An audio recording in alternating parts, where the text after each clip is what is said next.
श्रीकृष्ण शरणं मम।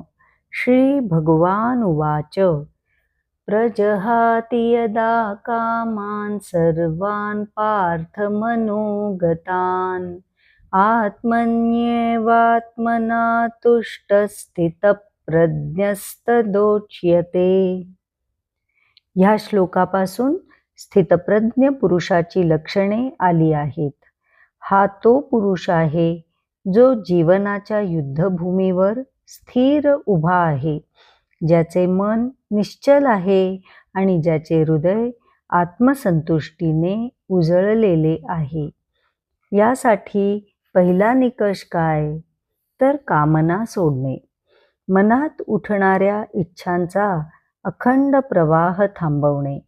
कारण इच्छा म्हणजे कधीही न संपणारी साखळी.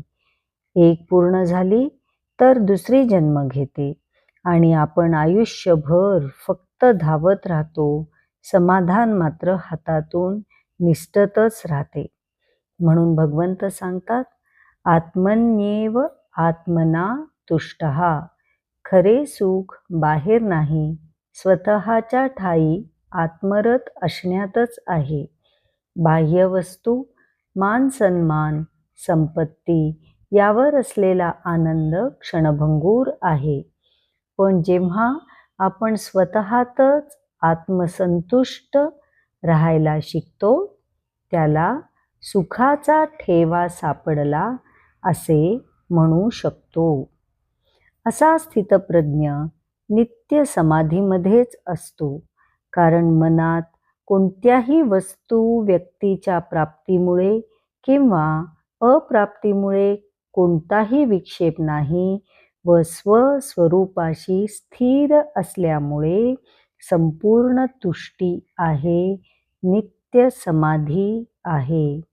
यालाच आचार्य वर्णन करून सांगतात, योगरतो वा भोगरतो वा संगरतो वा संगविहीनः यस्मिन् ब्रह्मणि रमते चित्तं नंदति नंदति नंदति एव.